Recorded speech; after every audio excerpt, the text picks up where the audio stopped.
Hey everyone, and welcome to another Kanoa Reviews. Today we talk about Mortal Kombat 11. My experience with the Netherrealm fighters has not been that much, but last year I did review the excellent fighter Injustice 2, made by the same studio. You can check that review on this channel as well, and it's actually one of the more popular videos. Injustice 2 was a huge surprise for me, and I awarded it with a solid 9, and honestly set a whole new standard for fighting games for me. You see, I'm one of those weirdos who focuses a lot on the story mode in a fighting game, whereas I know a lot don't care that much about it and are all about that PvP element. But the truth of the matter is that in most fighting games the story mode is really nothing to speak of. I was a big fan of the Dead or Alive series, but those story modes make no sense and feel like just random cutscenes put together, and the most recent Soul Calibur was a huge letdown with the story mode being told through still images, providing a very cheap feel to the experience. Injustice 2, however, gave me excellent cutscenes and an awesome story mode that lasted several hours in which I could sink my teeth into. It honestly made it to where it was the most impressive fighting game for me personally. Now, having played Injustice 2, I knew I wanted to get my hands on the next Mortal Kombat game as well. So, I purchased Mortal Kombat 11 on Steam to see if they upped the ante even more with this title. So first things first, let's talk once again about the story mode. The story mode is the main reason where I spend most time in fighting games, and Mortal Kombat 11 definitely delivers on this. The story itself might not be the most original one, with the Keeper of Time Chronica resetting history to forge a reality to her liking. This makes it to where characters from the past come back to life, and some even interact with their future selves. We have seen this premise a million times already, but to be honest, the delivery is pretty solid and makes for some really fun situations. One of the outstanding characters is, weirdly enough, Johnny Cage.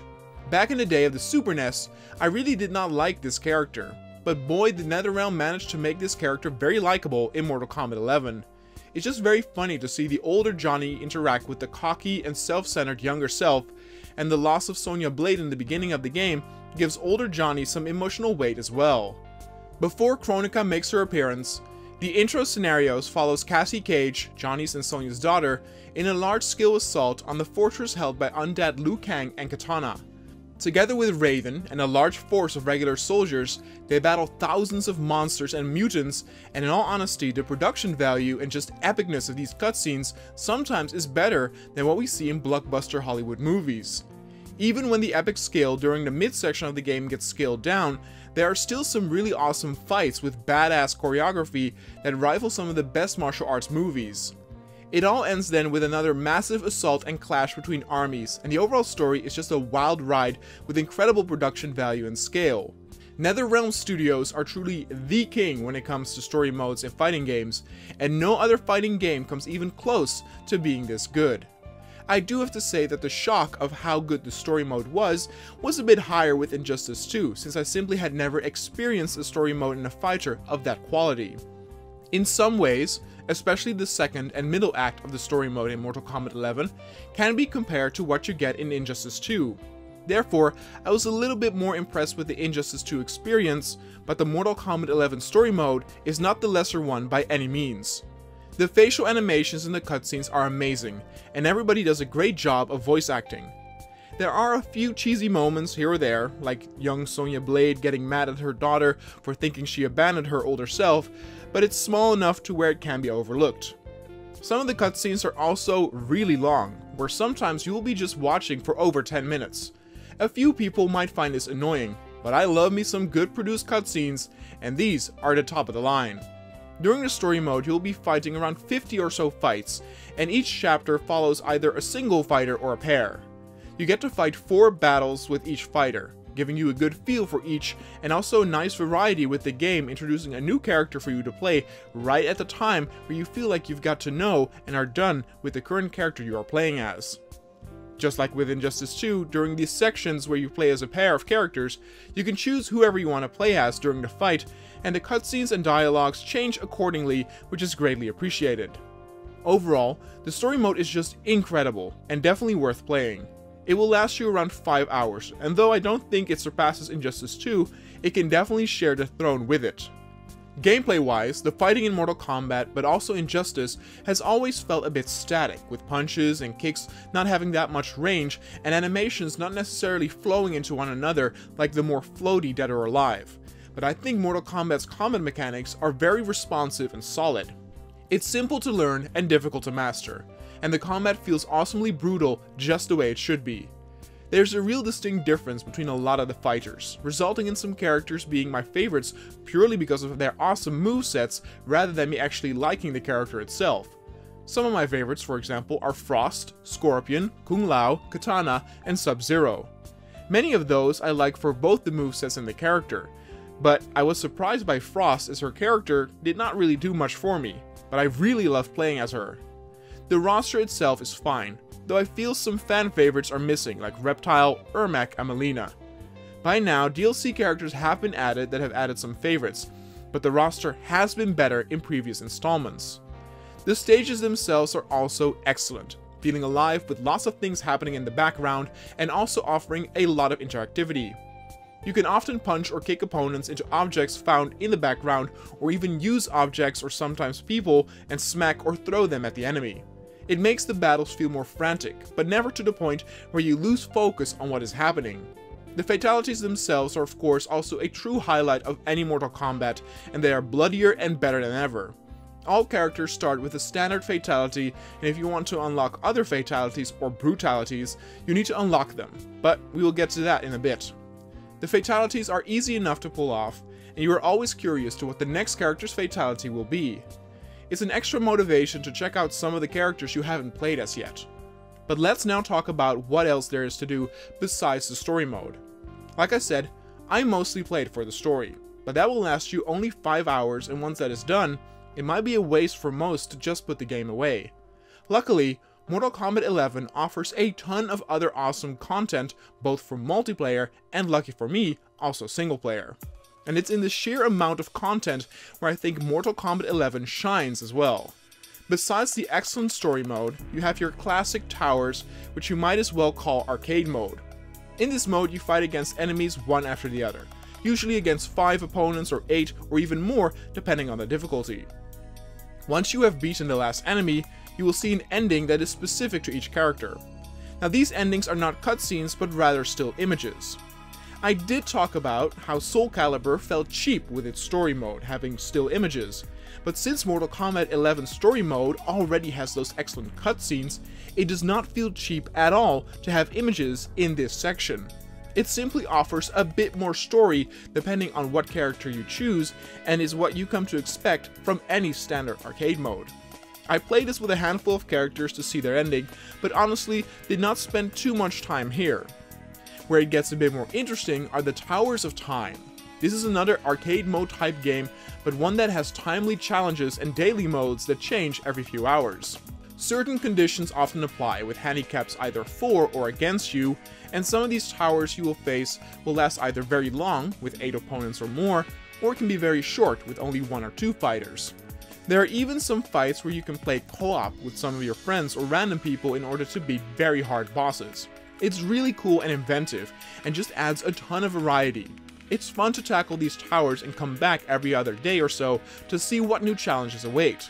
Sure, it has maybe that daily quest type feel that you see in mobile games or MMOs, but it doesn't feel nearly as cheap, and the rewards in that regard are far better too. Before we talk about the rewards and the in-game economy, the most controversial part, there's one more thing I would like to mention about the fights. During the Tower of Time fights, you often before a battle starts get the chance to equip combat items you can utilize during the fight. There's a whole bunch of these items, and they vary from defensive ones to offensive types, or even buffs or debuffs. There are items that will give you health back during the fight, or that will give you armor for a while. Then there are more offensive ones like a kunai flying at the opponent or an acid ball by Reptile to damage the enemy. To even having characters come into the arena and perform a combo on the enemy. All these items have then a cooldown of a few seconds, but you can often then use them again with a flick of the right stick. It's super easy to use and in my opinion, a very fun addition. Now this can make the battles so frantic to the point where you might not know what is happening, and I can imagine that some more serious fighter players might be turned off by this. It feels a bit Super Smash-like, with just all kinds of characters and objects flying through the screen, especially if you have 3 different items equipped. But it honestly felt very refreshing and fun for me personally. I use it for the single player only, so it doesn't feel like it breaks the balance and offers a bit of variety in the battles to keep them from getting stale. When you face a single opponent on a harder difficulty, and he's very much buffed, you do well to equip some really good items to stand a chance. One fight, for example, had me against a powered up Shao Kahn. Every few seconds he would be armored and I would not be able to damage him. Then there would be a few seconds where he would be vulnerable and I could attack him, but in exchange, Shao Kahn had super strength and could kill me in 2 hits. I had to use an item that would shoot missiles at him to keep him at a distance and pick my windows of opportunities wisely. So it made the battle all the more interesting and tactical in that regard. Whenever you win these fights in the Towers of Time, you get rewarded with these combat items, but there's another way to get them as well, and that is the Crypt. I believe the Crypt was introduced in Mortal Kombat 9, and back then, it was simply a screen of a graveyard, where you selected a different grave each time and got a reward. In Mortal Kombat X, they made this a bit more interesting, and I saw that they made it into a first-person experience, where you had to walk down a dark area to find specific locations to unlock weapons and customizations. In Mortal Kombat 11, they definitely present the best version of the Crypt mode to date, and provide a fully third-person experience. In Mortal Kombat 11, you get coins rewarded for each fight you complete. With these coins, you can walk around in the Crypt area and open chests in exchange for these coins that will have items in them like the combat items, but also customizations like skins, weapons, and accessories for the characters. The presentation of the Crypt mode is excellent. It starts with an opening cutscene as your character visits the island of Shang Tsung, which is played by the same actor that played Shang Tsung in the original Mortal Kombat movie. I personally really like that movie, despite how cheesy it is, and though it has a lot to like, but also a lot to dislike, the actor who plays Shang Tsung does an excellent portrayal with of course his iconic "your soul is mine" phrase. Anyway, after he introduces you to his island, you are free to roam around in third person. Everywhere you look are chests that you can head towards and open that will give you rewards. Now again, you open these with coins gathered from regular fights, and this system is just very solid, though a minor complaint would be the RNG mechanics that the contents of most chests are random. It might have been better to have the contents be set so that you could be saving up coins to get customizations for some of your main characters instead of trying your luck at it. But the fact that there is an in-game economy where you got coins for each fight and with that you get unlocks is no problem at all. It gives a reason for you to keep on fighting in regular tower or Towers of Time mode and keeps the game more engaged for a longer time without feeling cheap. Except for the earlier mentioned random contents. The amount of coins you get for each completed fight or tower is really great too, you get a lot of rewards just for playing 30 minutes or so. When I was done with the story mode and a few arcade matches, I had between 400 and 500,000 coins, and with that, I could spend a good 20 to 25 minutes on the Crypt alone to unlock rewards. The prices of the chests vary from 2 or 3,000 coins to more expensive ones like 15,000 that will have of course better rewards. In some games that have loot boxes, you only get them every 20 or 30 minutes or something, and you can only often open one. But like I said, with Mortal Kombat 11, you can play for 30 or 40 minutes and end up with enough coins to where you can easily open between 10 and 15 chests and get a lot of rewards for it. So this softens the blow a bit of it being random, since the amount you get is so much. And in case you wonder if I am against loot boxes, not necessarily when it's done right. I am against paid loot boxes, since I find paying for something where you don't know what you are getting very obnoxious. If you're willing to spend money to actually unlock a weapon or item, something I, by the way, have never done before, then I do find it more appreciative that you get to do that for that specific weapon or item rather than a chance at getting it. But the Crypt isn't just about being in a room and unlocking chests, there's so much more. As you open more chests, you also unlock new areas and even get certain items that will help you progress further into the Crypt. You will get a hammer that you can use to break open pots for loot or tear down walls to enter otherwise unreachable areas. In one such area is then a giant gong, which when hit, will open a giant door to an entire new area. That area then has more chests, but also a broken bridge for which you can use another currency to fix that bridge and proceed further. Besides that, there are other doors for you which you need key items, and there's also a forge which you can use to craft specific items, and even events can happen like meteors falling down that will hold special items. It just really feels cool and polished for a game mode that basically is all about getting loot. It feels like actual effort has been put into this, and it's very fun to play. I had a sense of discovery and exploration every time I would return to the crypt, and is in my opinion a really good way to provide the player with extra content and things to do in order to unlock. Because think about it, they could have easily had a menu like in games like Star Wars Battlefront 2, where you would just click on an icon to unlock a new weapon or item with the press of a single button. But in Mortal Kombat, you actually head to the island, explore, and open the chests to get the rewards. Maybe for the impatient gamer it's a bit more tedious, but I found this presentation to be greatly appreciated. So I've been praising the game a lot, and mentioned only very minor complaints, and for the most part, that is indeed the case. Probably my biggest complaint still has to do with the in-game's economy, and that is just how intrusive and the large amount of different economies there are. As I said, there's nothing wrong with rewarding the player with a currency for winning battles, which he or she can then spend on unlocks. But besides the coins, there are souls you have to earn which can be used to unlock certain things in the crypt. There are hearts you have to earn which you can use to open specific chests in the crypt. There are time crystals which you can earn and use. There are silver coins which you can use to get an experience boost. In all honesty, it's all a bit much, and the game simply does not need all of this currency crap. One or maybe two is more than enough. It makes it to where the game does indeed tend to feel a bit more like a mobile game, which is definitely not a good thing. Though I do have to admit that I never once had the feeling that I was forced or time-gated to the point where they wanted me to pay for in-game currency. Of what I understand, when the game originally came out, their formula was a lot stricter and grindier, and by now apparently they had patched it and increased the rewards greatly. I heard, for example, that getting the hearts was very grindy in the beginning, but I never had a shortage of it during my playthroughs. I would definitely like to see Netherrealms tone it down with the amount of currencies in their next game, and maybe keep it to 2 currencies max. Lastly, let's talk about the customization of the characters. With the customization also came some controversy. Some of it really stupid, but others a bit more justified. For me personally, what I find a bit weird about some of the customization is how there are a lot of color variations for characters that are famous for pretty much only having 1 or 2 color patterns. Jade is of course famous for wearing a green outfit, and Sub-Zero is famous for blue and black. But there are skins for Jade that are black or orange, and for Sub-Zero you can even have a red variant.